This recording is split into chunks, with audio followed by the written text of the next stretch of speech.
আমাদের বাঙালিদের শ্রাবণ মাস যদিও শুরু হয়ে গেছে, সেই হিসেবে এটা একটা মধ্যবর্তী সোমবার, যেহেতু 5টা সোমবার পড়েছে এবার শ্রাবণ মাসে, বাট নন বেঙ্গলি কমিউনিটিদের এটাই প্রথম সোমবার আজকে। হ্যাঁ হ্যাঁ তাই নাকি? হ্যাঁ। তো সুতরাং তো আপনি যেটা খুব মানে প্রসঙ্গক্রমে উত্থাপন করলেন যে তারকনাথের যাওয়ার ব্যাপারটি, তো ভালো মানুষই তার, হ্যাঁ তার ভালো মানুষই, এবং এইটাই বরং আগে বলি যে এত কম জিনিসে শুধুমাত্র জল মানে বা গঙ্গা জল বা এবং বেলপাতাতে শিব সন্তুষ্ট হন কেন। তো গঙ্গা জলটা আমি গতদিন বলেছিলাম যে নীলকণ্ঠ হওয়ার পর তাকে দেবতারা শান্ত করবার জন্য বিষের জ্বালা তাকে মানে কলসি কলসি জল ঢেলেছিলেন, তো ওটা বলে দিয়েছি। আজকে বরং বলি বেলপাতা, এবং এটি যে আমাদের কথা আছে, আমাদের তারকনাথের ছবিও দেখা যাচ্ছে, তো এটা কি বলে দিই, তারকনাথ হাজির হয়েছেন নিজে। তো হুগলি জেলাতে সব থেকে কাছাকাছি শৈবতীর্থ বলতে যেটি বোঝায় সেটি হচ্ছে আমাদের তারকনাথ এবং শেওড়াফুলির যে নিমাই তীর্থের ঘাট, সেখান থেকে ভক্তরা বাঁক নিয়ে জল ভরে শিবের উদ্দেশ্যে তারা রওনা দেন। 26 মাইল। হ্যাঁ হ্যাঁ, অনেকটাই।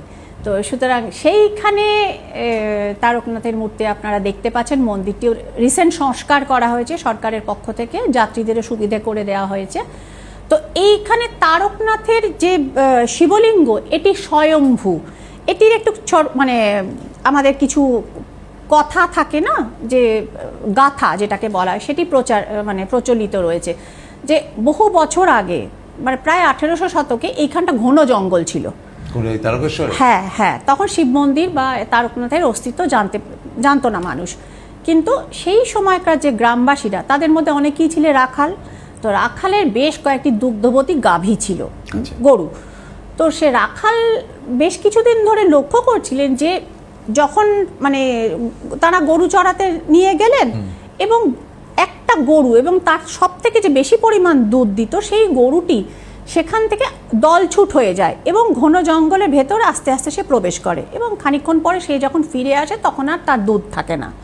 তো ব্যাপারটা কি, কোথায় যায়, কাকে দুধ নেয়, কেউ কি কোনো দুষ্টু ছেলে দুধ দিয়ে না? রাখালের মনে নানা প্রশ্ন ছিল। একদিন তিনি গরুটিকে অনুসরণ করলেন, তার এই গাভীটিকে, এবং সম্ভবত তার নাম কমলা ছিল, যাই হোক আমি ভুলে গেছি। তো যাই হোক, এইবারে গাথা তো এবার কমলাকে ফলো করে তিনি সেই রাখাল একদিন গিয়ে পেছন পেছন গিয়ে দেখেন খানিকটা জঙ্গল সেখানে ফাঁকা হয়ে এসছে ঘন জঙ্গলের মধ্যে, এবং একটি মাটির ঢিপি তিনি দেখতে পান, এবং তার পাশে দাঁড়িয়ে সেই তার কমলা নামক গাভীটি নিঃসারে সমস্ত দুধ সেই মাটির ঢিপির ওপর সে ঢেলে দিচ্ছে, এবং তারপর সে মহা আনন্দ মানে খুশি হয়ে সে মানে মাথা টাথা নাড়াতে নাড়াতে সে চলে আসে।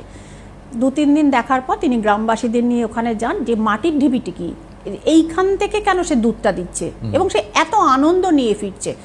তো গ্রামবাসীরা এবার গিয়ে কমলাকে অনুসরণ করে তারা এই মাটির ঢিবির আশেপাশে অন্য কিছু দেখতে পেলেন, তারা এবার মাটির ঢিবি খোঁড়া শুরু করলেন, এবং যত তারা খুঁড়লেন ওখান থেকেই কিন্তু ভগবান তারকনাথ যে মূর্তিটি এখন দেখা যাচ্ছে টিভি স্ক্রিনে, সেই মূর্তি কিন্তু উত্থিত হলো, এবং এর তল পাওয়া যায় না, এবং মনে করা হয় তারকনাথের এই মূর্তি স্বয়ম্ভু, কেউ তাকে সৃষ্টি করেনি, ইনি নিজে থেকে উঠেছেন, মানে সেই পাতাল ফোড়া শিব যাকে বলে স্বয়ম্ভু।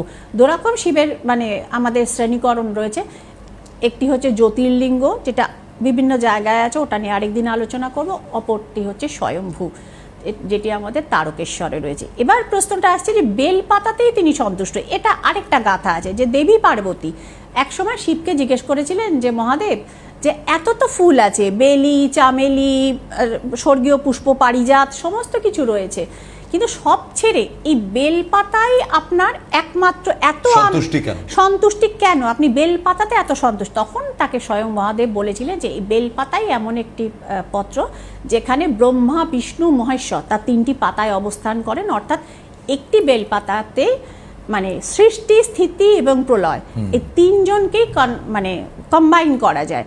তো সেই কারণেই এই যে ত্রিপত্র এটি আসলে ত্রিদেবের প্রতিকৃতি, সেই জন্য এতে আমি এত সন্তুষ্টি হই। এবং শিব নিজে পার্বতীকে একটি গাথা বলেছিলেন যে মাধব নামে তার একজন গরিব ভক্ত ছিল, তো সুতরাং সে তার কাছে না ছিল টাকা পয়সা, না ছিল সে সময় মুদ্রা, স্বর্ণ মুদ্রা কিচ্ছু ছিল না, কিন্তু শিবের প্রতি তার অচলা ভক্তি এবং নিষ্ঠা ছিল।